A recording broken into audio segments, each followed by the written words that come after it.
Puji Tuhan, saya sampaikan selamat malam dan salam sejahtera dalam Tuhan kita Yesus Kristus. Haleluya. Puji Tuhan, kita bersyukur malam ini kita boleh kembali bersama-sama beribadah kepada Tuhan. Kita tahu bahwa ibadah yang disertai dengan syukur, disertai dengan rasa cukup itu memberikan keuntungan yang besar. Mari saya akan melanjutkan khotbah saya dari Kisah Para Rasul, dan kita akan melihat Kisah Rasul pasal 17 ayat 1 sampai ayat yang ke-15. Kisah Rasul pasal 17 ayat 1 sampai ayat yang ke-15 berbicara kepada kita tentang orang-orang Kristen yang berkomitmen kepada Kristus dan Injilnya. Saya membaca untuk kita sekalian, demikian firman Tuhan. Paulus dan Silas mengambil jalan melalui Amfipolis dan Apolonia dan tiba di Tesalonika. Di situ ada sebuah rumah ibadat orang Yahudi. Seperti biasa, Paulus masuk ke rumah ibadat itu. 3 hari Sabat berturut-turut, ia membicarakan dengan mereka bagian-bagian dari kitab suci. Ia menerangkannya kepada mereka dan menunjukkan bahwa Mesias harus menderita dan bangkit dari antara orang mati. Lalu ia berkata, "Inilah Mesias, yaitu Yesus yang kuberitakan kepadamu." Beberapa orang dari mereka menjadi yakin dan menggabungkan diri dengan Paulus dan Silas, dan juga sejumlah besar orang Yunani yang takut kepada Allah, dan tidak sedikit perempuan-perempuan terkemuka. Tetapi orang-orang Yahudi menjadi iri hati, dan dengan dibantu oleh beberapa penjahat dari antara petualang-petualang di pasar, mereka mengadakan keributan dan mengacau kota itu. Mereka menyerbu rumah Yason dengan maksud untuk menghadapkan Paulus dan Silas kepada sidang rakyat. Tetapi ketika mereka tidak menemukan keduanya, mereka menyeret Yason dan beberapa saudara ke hadapan pembesar-pembesar kota sambil berteriak, katanya, "Orang-orang yang mengacaukan seluruh dunia telah datang juga kemari." Dan Yason menerima mereka menumpang di rumahnya. Mereka semua bertindak melawan ketetapan-ketetapan Kaisar dengan mengatakan bahwa ada seorang raja lain, yaitu Yesus. Ketika orang banyak dan pembesar-pembesar kota mendengar semuanya itu, mereka menjadi gelisah. Tetapi setelah mereka mendapat jaminan dari Yason dan dari saudara-saudara lain, mereka pun dilepaskan. Tetapi pada malam itu juga, segera saudara-saudara di situ menyuruh Paulus dan Silas berangkat ke Berea. Setibanya di situ, pergilah mereka ke rumah ibadat orang Yahudi. Orang-orang Yahudi di kota itu lebih baik hatinya daripada orang-orang Yahudi di Tesalonika, karena mereka menerima firman itu dengan segala kerelaan hati, dan setiap hari mereka menyelidiki kitab suci untuk mengetahui apakah semuanya itu benar demikian. Banyak di antara mereka yang menjadi percaya, juga tidak sedikit di antara perempuan-perempuan terkemuka dan laki-laki Yunani. Tetapi ketika orang-orang Yahudi dari Tesalonika tahu bahwa juga di Berea telah diberitakan firman Allah oleh Paulus, datang jugalah mereka ke sana menghasut dan menggelisahkan hati orang banyak. Tetapi saudara-saudara menyuruh Paulus segera berangkat menuju pantai laut, tetapi Silas dan Timotius masih tinggal di Berea. Orang-orang yang mengiringi Paulus menemaninya sampai di Athena, lalu kembali dengan pesan kepada Silas dan Timotius supaya mereka selekas mungkin datang kepadanya.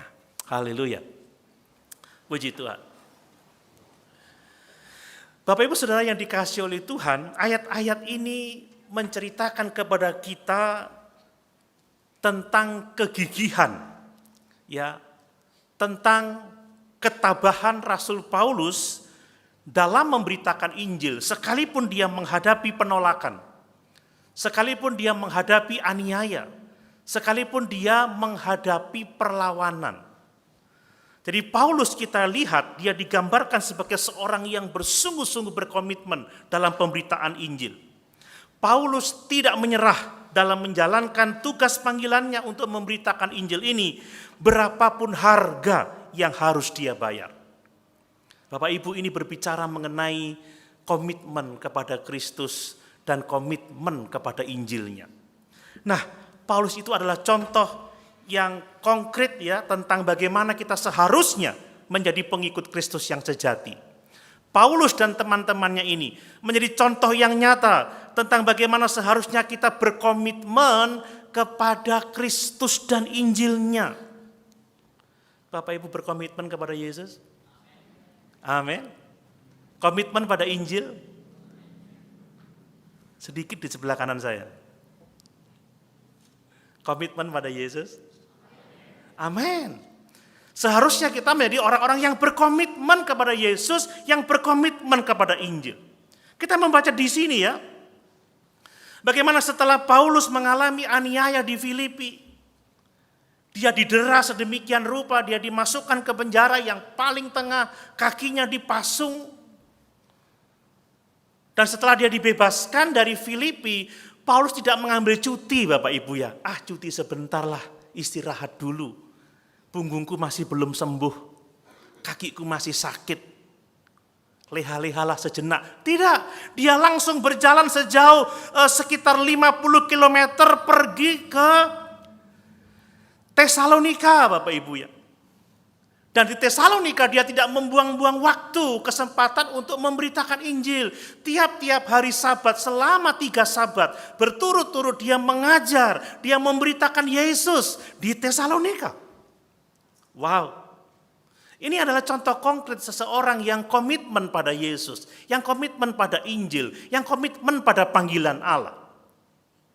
Nah, ketika di Tesalonika ada keributan, ya, yang dilakukan oleh beberapa orang, bahkan banyak orang, petualang-petualang pasar membuat keributan. Maka Paulus atas dorongan dari Yason dan saudara-saudara seiman yang lain, mereka langsung pergi ke Berea. Itu sekitar 25 kilo jalan kaki Bapak Ibu. Dan di Berea tidak juga istirahat, tidak juga leha-leha, tidak juga mengambil cuti sebentar, enggak sama sekali. Langsung dia pergi ke sinagoga, dia pergi ke rumah ibadat orang-orang Yahudi dan memberitakan Injil di situ. Dan buahnya apa? Di Tesalonika ada banyak orang yang menjadi percaya dan mengikut Tuhan. Ada banyak perempuan-perempuan terkemuka yang diselamatkan. Ada banyak orang-orang di Yunani yang takut akan Allah diselamatkan. Demikian juga di Berea. Waduh, kalau di Tesalonika luar biasa ya. Paulus dan Silas dituduh yang mengacaukan kota itu. Dituduh menghasut rakyat untuk menentang kaisar karena memberitakan ada raja yang lain yang namanya Yesus. Apa yang kita lihat di sini? Bagaimana Rasul Paulus, seorang yang berkomitmen pada Yesus dan pada Injilnya. Amin. Paulus ini sedang mempraktekkan, sedang memenuhi panggilan Yesus yang mengatakan barang siapa mau mengikut aku, dia harus memikul salibnya, dia harus menyangkal dirinya dan mengikut aku. Bahkan orang-orang yang mau ikut Yesus itu harus rela menyerahkan nyawanya demi Yesus. Dia menerapkan itu Bapak Ibu. Coba kita lihat di Markus pasal 8 ayat 34 dan 35. Markus pasal 8 ayat 34 dan 35. Demikian firman Tuhan. Lalu Yesus memanggil orang banyak dan murid-muridnya dan berkata kepada mereka, setiap orang yang mau mengikut aku. Lihat, setiap orang, itu termasuk saudara dan saya. Setiap orang yang mau mengikut Yesus, perhatikan ini, ia harus menyangkal dirinya, memikul salibnya, dan mengikut aku. Karena siapa yang mau menyelamatkan nyawanya, ia akan kehilangan nyawanya.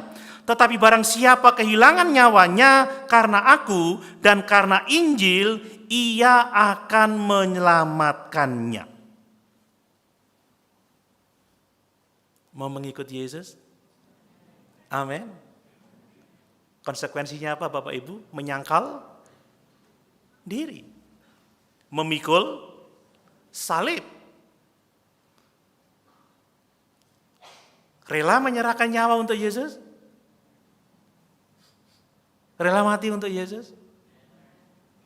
Kalau bisa Yesus terus-terusan mati buat kita ya. Bukan kita yang mati untuk Yesus. Tapi ini luar biasa. Karena siapa yang mau menyelamatkan nyawanya akan kehilangan nyawanya. Tetapi siapa yang mau kehilangan nyawanya karena Yesus, dia telah menyelamatkan nyawanya itu.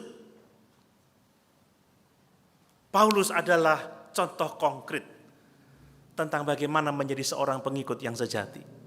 Paulus contoh konkret bagaimana kita seharusnya hidup berkomitmen pada Yesus, berkomitmen pada Injil. Mari ini menjadi pertanyaan bagi kita semua, termasuk bagi saya juga. Bagaimana dengan kita sekarang? Apakah kita adalah orang-orang yang berkomitmen kepada Yesus dan kepada Injilnya, sama seperti yang dilakukan oleh Paulus? Dia seorang yang gigih dalam melayani Tuhan, seorang yang gigih dalam memberitakan Injil, tidak pernah menyerah berapapun harga yang harus dibayar.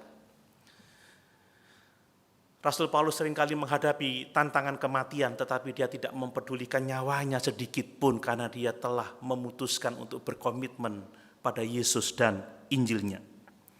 Bapak Ibu, kalau kita mau bertanya apakah kita berkomitmen pada Yesus dan Injilnya, apakah kita akan bisa melakukan itu? Saya mau mengingatkan kita bahwa hidup di zaman sekarang ini hidup di zaman yang sudah di era digital ini hidup yang serba mudah, hidup yang lebih banyak kita menikmati kenyamanan Seringkali kita orang-orang percaya itu mudah sekali jatuh ke dalam yang namanya kekristenan yang nyaman, kekristenan yang serba mudah, kekristenan yang tanpa komitmen.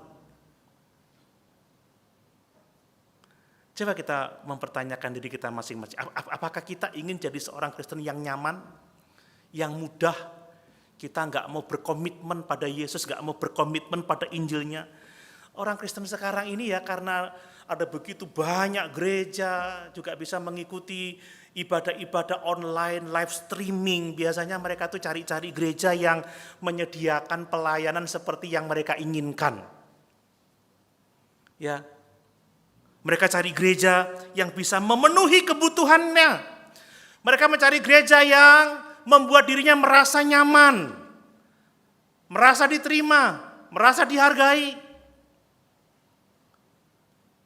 Tidak usah terintimidasi dengan tugas pelayanan, tidak harus memikul tanggung jawab tertentu. Ini zaman sekarang Bapak Ibu. Mereka akan pergi ke gereja kalau tidak ada kegiatan yang lebih penting daripada bergereja, menurutnya begitu. Saya akan ke gereja kalau nggak ada kegiatan lain yang saya anggap lebih penting. Itu orang sekarang. Dan ironisnya gereja juga menawarkan kenyamanan kepada jemaat yang datang, saudara. Gereja sekarang ini pengen mendapatkan banyak pengunjung, memberikan servis, layanan, entertain yang menyenangkan. Bukan mendorong jemaat untuk berkomitmen kepada Yesus, tapi mendorong jemaat untuk menikmati gereja di sini enak, pujiannya enak, musiknya enak, gedungnya enak, kan begitu khotbahnya enak, nggak usah lama-lama. Habis itu makan-makan. Habis itu senang-senang, seperti itu. Persekutuannya asik, kan seperti itu. Jadi orang hidup sekarang ini pengen jadi, pokoknya aku kebaktian, senang, nyanyi, dengar khotbah, pulang nggak butuh komitmen, nggak mau nginguk gerejanya ini butuh apa. Gimana dengan kehidupan pelayannya, gimana para pengerjanya, sudah nggak mau mikir saudara. Ini kondisi sekarang. Dan sekarang ini banyak orang Kristen yang mengaku percaya Yesus tetapi tidak mengenal Yesus secara pribadi. Banyak orang yang mengaku Kristen tetapi tidak mengenal ajaran-ajaran fundamental kekristenan. Banyak orang mengaku Kristen tetapi hidupnya masih duniawi. Ini kekristenan yang kita lihat di zaman sekarang ini. Dan saat ini Bapak Ibu, kita diingatkan kembali melalui firman Tuhan ini, melalui teladan dari Paulus, Silas, Timotius, dan Lukas yang menulis kisah para rasul ini. Tuhan memanggil kita untuk apa? Untuk mau mengambil komitmen, untuk mau berkomitmen kepadanya, untuk mau berkomitmen kepada Injilnya, untuk menjadi orang-orang yang mau memikul salib, menjadi orang-orang yang mau menyangkal diri, menjadi orang-orang yang siap berkorban untuk kemuliaan Tuhannya. Pertanyaannya, apakah kita akan mendengar panggilan ini? Saudara, kalau orang mau dipanggil makan itu ya siapa yang nggak mau ya, apalagi gratis. Saya jadi ingat Bang Oma Irama. Banyak teman ada yang bisa meneruskan? Banyak teman gak ada yang tahu Oma Irama ya? Rupanya saya aja yang tahu ini. Wah, saya ini orang kuno ternyata. Banyak teman di meja makan, jeng jeng jeng jeng jeng. Tapi kalau teman dalam doa itu sedikit, saudara. Ya Pak ya. Coba kalau doa pagi yang datang berapa orang pengerja? Jemaatnya berapa yang datang kalau doa pagi? Yang berdoa pagi sedikit sekali gitu. Nah, itu tantangan gereja sekarang loh Bapak Ibu ya. Ini realitas yang tidak bisa kita pungkiri.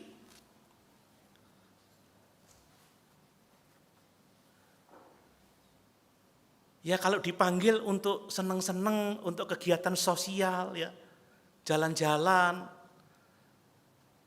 siapa yang nggak seneng? Tapi kalau dipanggil untuk bertekun dalam pengajaran firman, waduh itu beratnya nggak ketulungan. Bapak Ibu kalau makan itu setengah jam terasa enggak? Enggak terasa ya, 1 jam pun enggak terasa, apalagi makannya enak. Oh enak ya, apalagi ada camilannya, ada penutupnya, ada esnya. Enggak terasa 2 jam kita di sini ya. Tapi kalau doa pas penyembahan, haleluya. Mulai, haleluya, lihat jam. 5 menit rek, gak mari-mari. Haleluya. Kapan doa syafaatnya ini ya?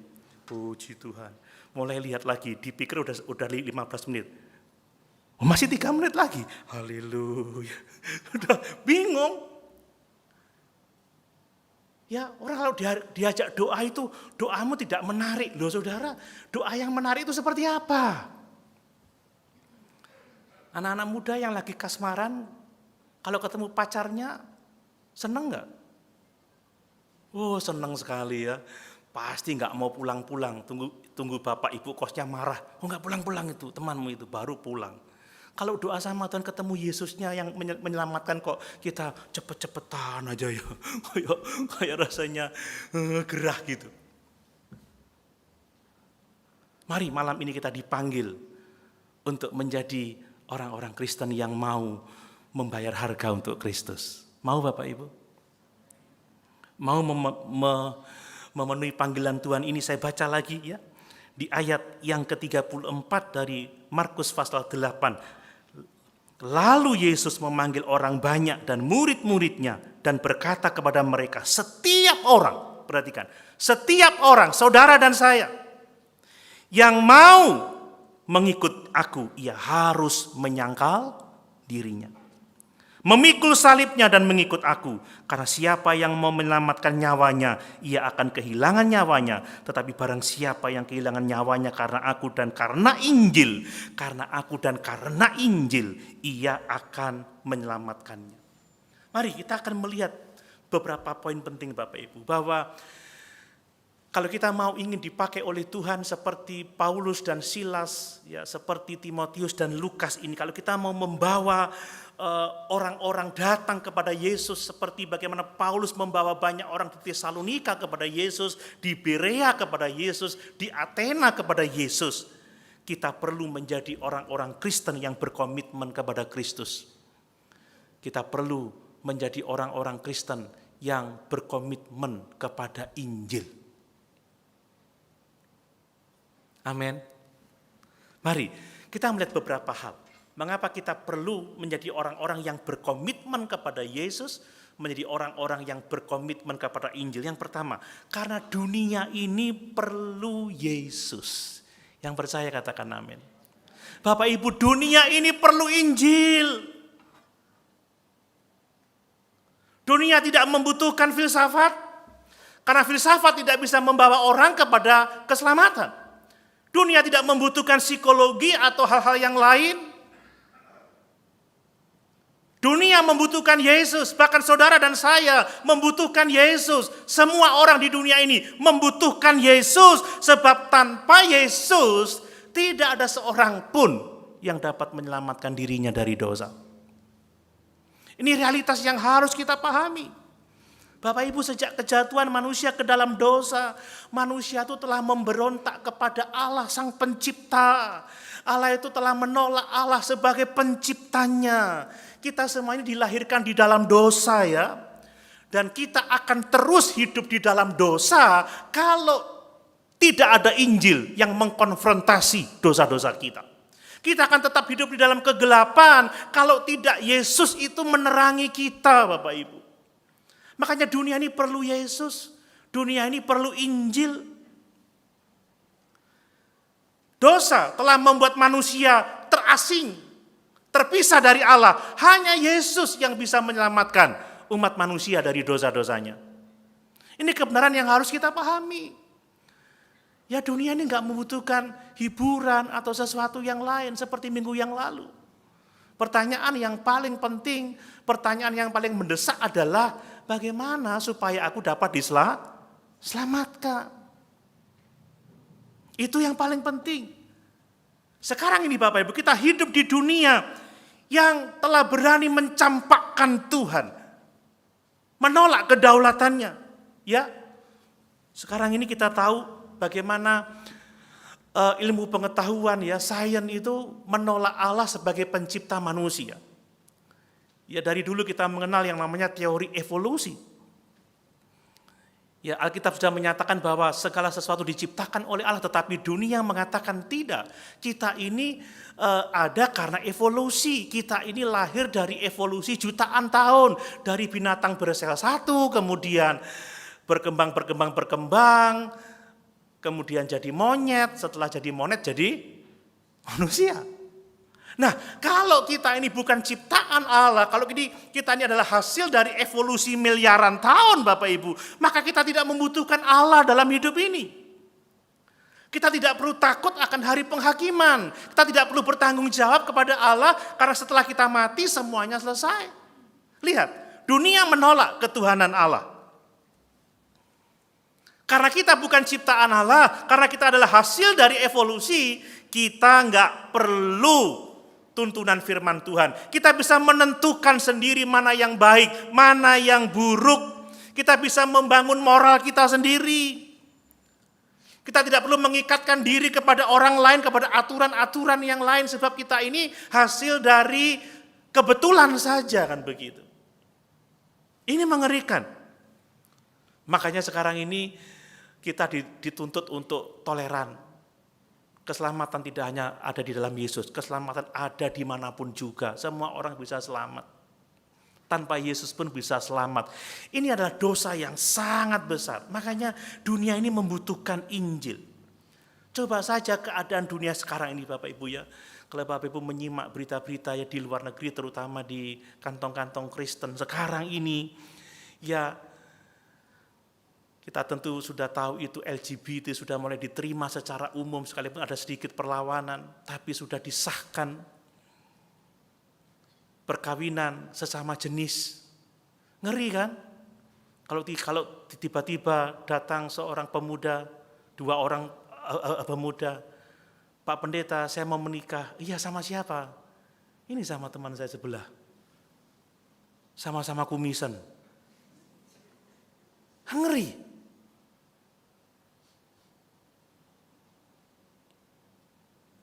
Dunia semakin rusak. Dunia membutuhkan Yesus. Amin. Dunia membutuhkan Injil. Dan untuk itu, kita masuk bagian yang kedua. Untuk memenangkan dunia ini bagi Kristus, maka Allah itu menggunakan orang-orang yang berkomitmen kepada Kristus dan Injilnya. Ya, saya tadi sudah sampaikan bagaimana komitmen Paulus yang begitu luar biasa. Dulunya dia seorang yang berkomitmen untuk membinasakan kekristenan. Kita bisa membaca itu di Kisah Rasul pasal yang ke-9, saya juga sudah mengkhotbahkan itu. Bapak Ibu bisa melihat di rekaman ya. Beberapa bulan yang lalu saya sudah menyampaikan itu bagaimana Paulus ditangkap oleh Tuhan dalam perjalanannya menuju ke Damsyik. Dan sejak saat itu dia berkomitmen kepada Kristus. Berkomitmen untuk memberitakan Injil kasih karunia yang telah mengubah hidupnya itu. Ingat bahwa kekristenan itu yang pertama-tama bukan soal komitmen kepada agama tertentu, bukan komitmen kepada aturan manusia, tetapi kekristenan adalah hubungan pribadi dengan Yesus, hubungan pribadi dengan Allah. Bahkan Paulus mengatakan segala sesuatu kuanggap rugi. Ya, pengenalan akan Kristus yang jauh lebih bernilai dari hidupku ini. Bahkan dia mengatakan, ya, terlebih suka aku beralih dari tubuh ini untuk menetap pada Kristus. Paulus mengatakan adalah keuntungan mengenal Yesus. Dari situ kita lihat komitmennya yang begitu luar biasa. Dan dia mengatakan bahwa segala sesuatu yang dilakukannya bukan untuk dirinya sendiri, tetapi yang terutama adalah untuk Kristus. Tuhan itu memakai orang-orang yang berkomitmen sungguh kepada Kristus dan Injilnya. Coba kita lihat 1 Korintus 9 ayat 23. 1 Korintus 9 ayat 23. Demikian firman Tuhan ya. Segala sesuatu ini aku lakukan karena Injil, supaya aku mendapat bagian di dalamnya. Jadi sungguh luar biasa Bapak Ibu. Tuhan itu memakai orang-orang yang berkomitmen kepada Kristus dan Injilnya. Dan hanya orang-orang seperti itu yang dapat dipakainya untuk menjangkau jiwa-jiwa bagi hormat dan kemuliaan untuk namanya. Tadi saya sudah sampaikan bagaimana Paulus tidak menyerah ketika menghadapi aniaya, ancaman maut, dia tetap terus setia memberitakan Injil. Nah, banyak orang yang memiliki pemikiran yang keliru tentang kekristenan. Bapak Ibu, ada orang yang mengatakan kalau ikut Tuhan itu ada dua jalur. Yang satu itu jalur sukar atau jalur yang mudah. Itu yang kedua. Jalur yang sukar itu disebut sebagai jalur pemuritan. Kalau mau mengikuti jalur yang satu ini harus komitmen. Ya, harus memberi waktu yang banyak untuk berdoa, untuk membaca Alkitab. Tidak melupakan hari-hari ibadah. Memberikan sebagian besar hartanya untuk pelayanan pekerjaan Tuhan seperti itu ya. Menjauhkan diri dari kenikmatan-kenikmatan dunia ini. Intinya mereka mengabdikan hidupnya seluruhnya kepada Tuhan.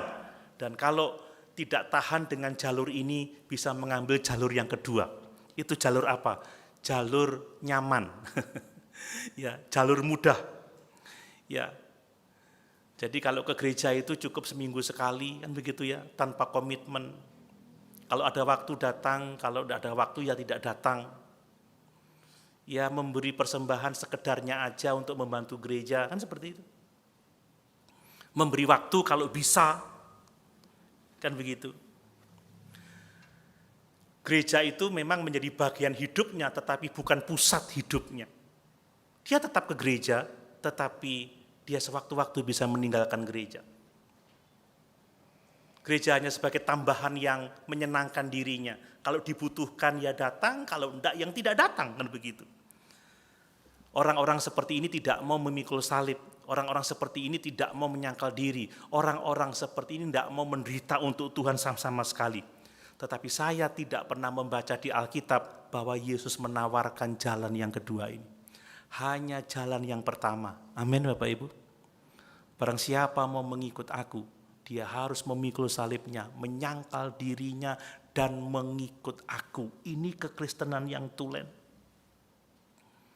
Saya tahu khotbah-khotbah yang seperti ini berat, mungkin tidak menjadi khotbah favorit, tetapi dibutuhkan orang-orang seperti saya yang komitmen memberitakan Injil.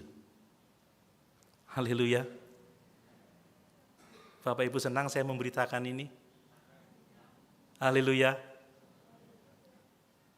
Atau saya mau cerita pengalaman saya dibawa ke surga, dibawa ke neraka.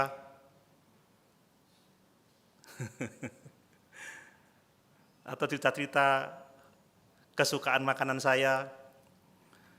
Enggak kan? Saya tahu ini berat, tetapi dibutuhkan orang-orang yang setia memberitakan Injil Yesus Kristus. Bapak Ibu, saya mau mengatakan, kita ini tidak dikaruniai pelayanan seperti yang Paulus lakukan. Kita juga tidak ditetapkan menjadi misionaris di luar negeri seperti Paulus, tidak sama sekali. Ya, tetapi semua kita dipanggil untuk komitmen pada Yesus. Kita semua dipanggil untuk komitmen kepada Injil. Dia memerintahkan kepada semua orang, tidak hanya Paulus, tidak hanya para pendeta, tidak hanya para pengerja, untuk mencari dahulu kerajaan Allah serta kebenarannya. Amin. Untuk mengutamakan Tuhan. Ini bukan perintah untuk pendeta, untuk pengerja, untuk para misionari, bukan. Ini perintah untuk semua orang percaya. Utamakan Tuhan. Kasihlah Tuhan Allahmu dengan segenap hatimu, dengan segenap jiwamu, dengan segenap akal budimu. Ini perintah untuk semua orang. Dan dia memperingatkan jemaat di Laodikia. Bahayanya kalau suam-suam kuku. Bahayanya kalau tidak berkomitmen kepada dirinya. Mereka akan dimuntahkan oleh Tuhan. Mereka akan ditolak oleh Tuhan. Kalau kita sedikit komitmen sama Tuhan, sama saja kita tidak pernah komitmen sama sekali sama Tuhan. Kalau kita nggak sungguh-sungguh komitmen sama Yesus, kita sama sekali bukan murid Yesus, Bapak Ibu. Kita tidak akan bisa dipakai oleh Tuhan untuk kemuliaannya kalau kita nggak sungguh-sungguh komitmen. Nggak bisa. Dan kalau kita bukan muridnya, jangan sampai kita mendengar kata-kata dalam Matius pasal 7 itu, aku tidak kenal sama kamu, hei kamu sekalian pembuat kejahatan. Bapak Ibu, memang ikut Tuhan itu pikul salib, ikut Tuhan itu berat, sangkal diri, tetapi upahnya besar di sorga. Amin. Seperti yang saya katakan minggu yang lalu, hidup kita itu sudah diserambi kebakaan. Hidup kita itu sudah diserambi kekekalan, selangkah saja kita sudah masuk ke kekekalan. Saya tidak bisa menjamin apakah besok saya masih hidup. Saya nggak tahu pasti. Tetapi yang saya tahu di dalam Yesus, saya memiliki kehidupan yang kekal. Nah, mengapa Tuhan memakai orang-orang yang berkomitmen seperti ini? Perhatikan, sekalipun sedikit orang yang berkomitmen, tetapi hasilnya luar biasa, Bapak Ibu. Hanya 4 orang, memang yang disebut 2 orang ya, Paulus dan Silas. Tetapi bersama-sama dengan mereka ada Timotius. Bersama-sama dengan mereka ada Lukas yang menulis kisah para rasul, yang merekam peristiwa-peristiwa itu. Hanya 4 orang yang komitmen, tetapi pencapaiannya luar biasa. 4 orang yang berjalan keliling untuk memberitakan Injil di dunia kafir, di dunia yang tidak pernah mengenal Yesus. Mereka meninggalkan gereja yang dibentuknya, ya, berjalan memberitakan Injil, dan sungguh luar biasa di mana mereka berada, Injil diberitakan. Ada banyak orang yang percaya, ada perempuan-perempuan terkemuka yang percaya, ada orang-orang takut akan Allah yang percaya, sedikit orang saja, Bapak Ibu. Kalau mau dihitung-hitung, biasanya di gereja tuh yang komitmen berapa persen sih dari seluruh jemaat? Ya kalau saya melihat hasil surveinya, lupa saya namanya, bukunya ada, hasil survei itu, gereja itu diumpamakan seperti lonceng ya, lonceng itu bentuknya seperti ini, ada begini. Itu dibagi menjadi 3 bagian. 20% ini digambarkan sebagai orang Kristen yang berkomitmen. 10%. 10% ini yang tidak komitmen tetapi suka bikin masalah. Yang 80% itu hanya partisipan biasa aja. Yang penting datang. Setelah itu pulang, selesai. Tapi dari yang 10% yang komitmen itu, pekerjaan Tuhan bisa terus berjalan loh Bapak Ibu. Apalagi kalau semua kita komitmen pada Tuhan. Kita pasti bisa membuat hasil yang luar biasa. Loh, mana amennya? Bapak Ibu mau melihat banyak orang dibawa kepada Yesus? Coba kalau kita semua komitmen. Ya, kalau masing-masing kita komitmen tiap berjumpa orang memberitakan Injil. Waduh. Tapi bukan memberitakan Injil di jemaat gereja lain ya, bukan. Tapi kepada teman-teman yang belum terima Yesus. Kepada orang-orang yang terhilang, kepada orang-orang yang butuh Yesus. Saudara, kalau tiap-tiap bulan bawa 1 jiwa aja, kewalahan kita 1 tahun, saudara. Kira-kira masuk akal enggak? Halo? Tiap bulan 1 orang bawa 1. Anggap aja di sini ada 300 orang. Bulan depan minggu pertama masing-masing bawa 1. 600 orang kita, saudara. Bulan berikutnya 600 orang bawa 1, 1.200 orang, saudara.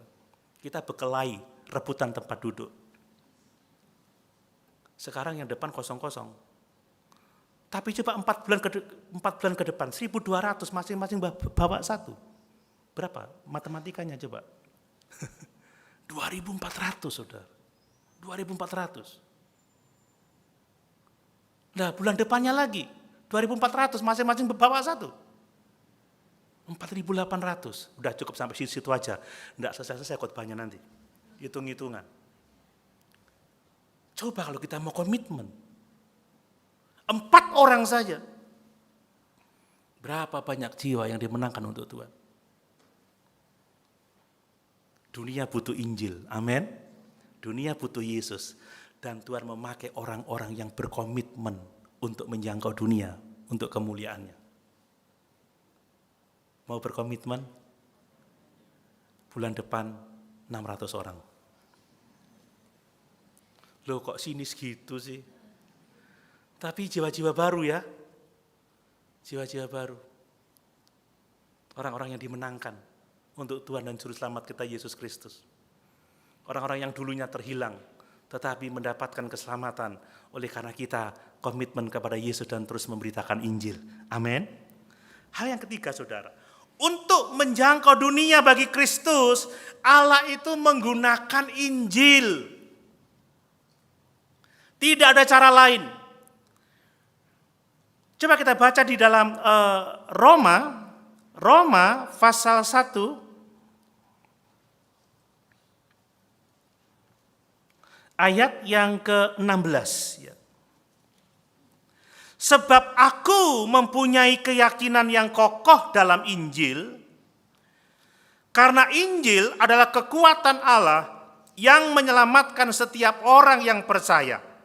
Pertama-tama orang Yahudi, tetapi juga orang Yunani. Jadi Allah itu menyatakan kepada kita bahwa dunia membutuhkan Yesus, dunia membutuhkan Injil. Allah memakai orang-orang yang mau berkomitmen kepada Yesus dan kepada Injilnya. Dan yang berikutnya, Allah itu memakai Injil untuk menyelamatkan manusia. Paulus mengatakan, aku punya keyakinan yang kokoh pada Injil. Aku tidak malu mengakui Injil. Sebab Injil itu adalah kekuatan Allah yang menyelamatkan setiap orang yang percaya. Makanya kenapa saya kekeh memberitakan firman, karena kalau ngomong pertumbuhan rohani, hanya melalui pemahaman akan firman Allah. Nah, Paulus terus memberitakan Injil. Yang menariknya apa Bapak Ibu? Paulus itu punya kebiasaan pertama-tama yang dikunjungi itu sinagoga. Dia mau menyelamatkan teman-teman sebangsanya. Ya kalau mereka bisa percaya, mereka pasti mendukung Paulus dalam pelayanan kepada bangsa-bangsa lain. Tetapi kalau orang-orang Yahudi tidak mau percaya, dia tidak merasa bersalah ketika dia menjangkau bangsa-bangsa lain. Tetapi lihat di sini bahwa Paulus itu memberitakan Injil. Dia itu menerangkan Injil gitu ya. Dia itu menerangkan Injil. Dia berbicara tentang Yesus yang ditulis di dalam Alkitab. Ini luar biasa. Dan berbicara tentang Injil, Injil itu pada dasarnya memecah belah. Kalau Injil diberitakan secara tegas, secara terang, itu biasanya menimbulkan pertentangan. Dan kalau Bapak Ibu melihat sepanjang perjalanan penginjilan Paulus, setiap dia memberikan Injil pasti ada aniaya, ada penolakan. Karena memang Injil itu sifatnya memecah belah. Coba kita lihat Matius 10 ayat 34. Matius 10 ayat 34. Supaya kita tahu ketika kita memberitakan Injil, kita tidak kecewa kalau ada penolakan. Matius 10 ayat 34. Jangan kamu menyangka bahwa aku datang untuk membawa damai di atas bumi. Aku datang bukan untuk membawa damai, melainkan pedang. Jadi ketika Injil diberitakan, akan terjadi konfrontasi, akan terjadi yang namanya perpecahan. Seperti Paulus menarik sebuah garis. Kalau engkau percaya Yesus, engkau akan diselamatkan. Tetapi kalau engkau tidak percaya Yesus, engkau akan binasa. Tidak ada tempat netral, hanya ada dua pilihan, menerima Yesus atau menolak Yesus. Nah, berita ini menimbulkan kontroversi, mau komitmen sungguh atau menolak sah sama sekali. Ini menimbulkan pertentangan. Lihat beberapa orang mengikuti Paulus, beberapa orang menolak beritanya dan menimbulkan kerusuhan. Bapak Ibu kalau memberitakan Injil itu ada resikonya, amin. Tapi jangan takut, Tuhan menyertai kita sampai pada kesudahan alam, amin.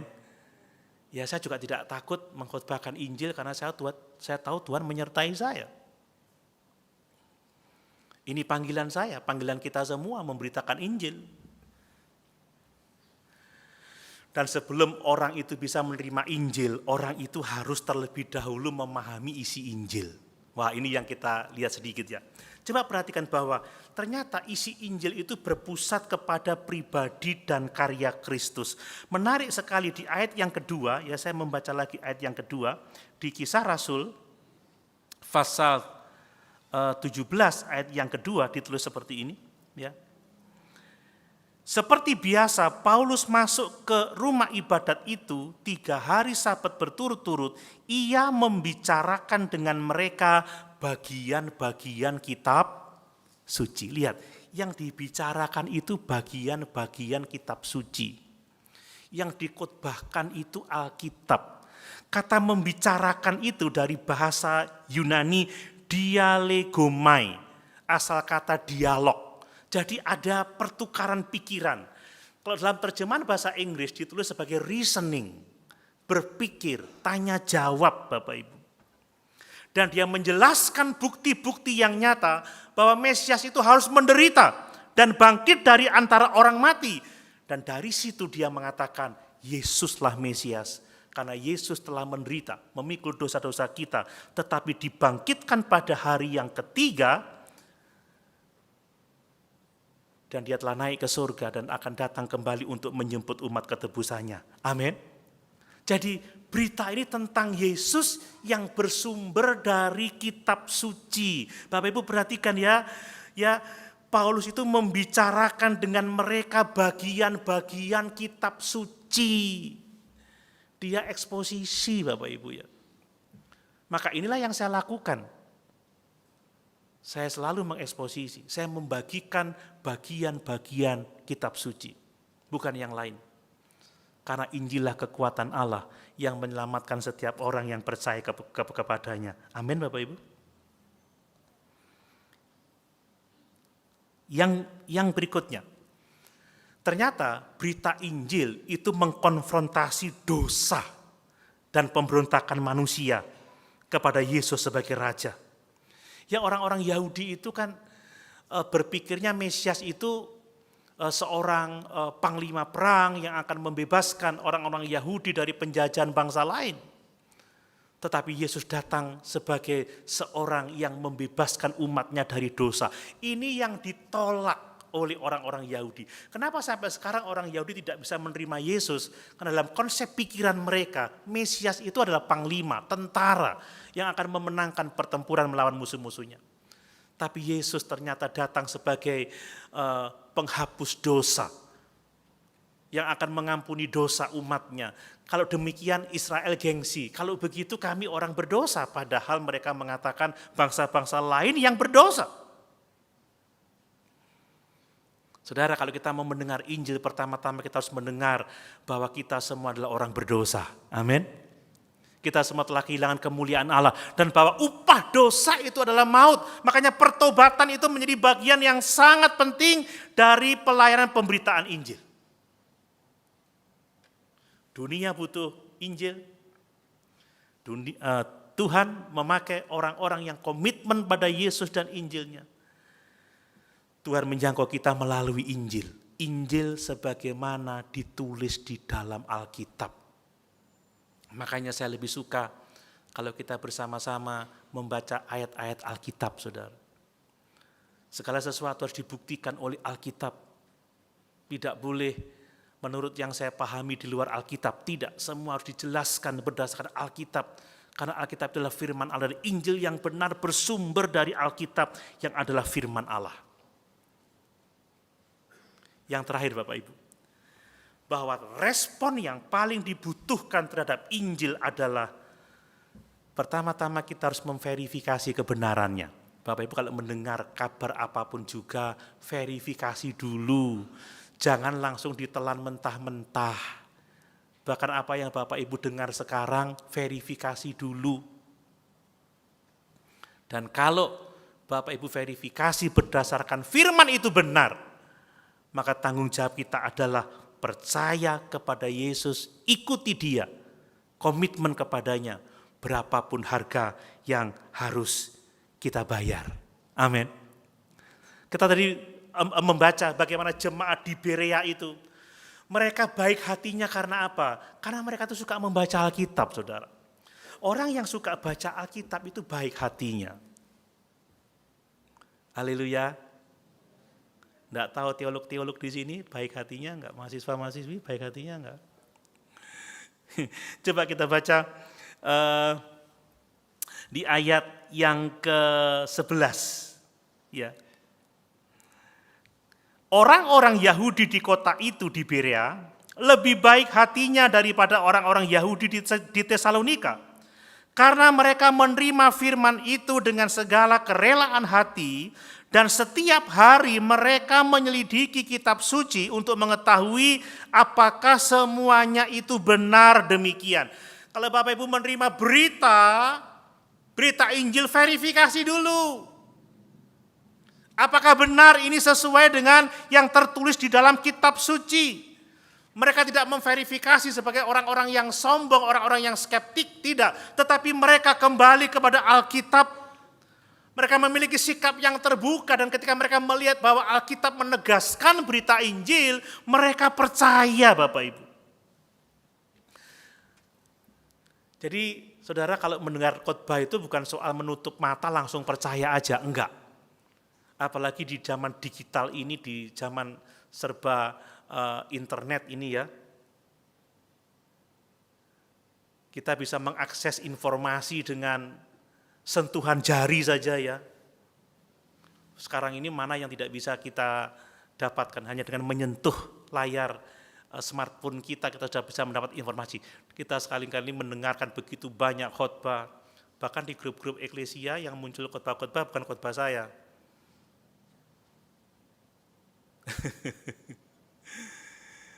Khotbah dari mana-mana muncul di situ, tapi apakah kita pernah memverifikasinya?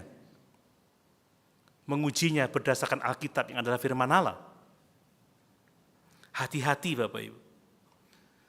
Mari seperti jemaat di Berea, kalau dengar sesuatu selidiki, benar enggak yang saya dengar ini? Amin. Amin.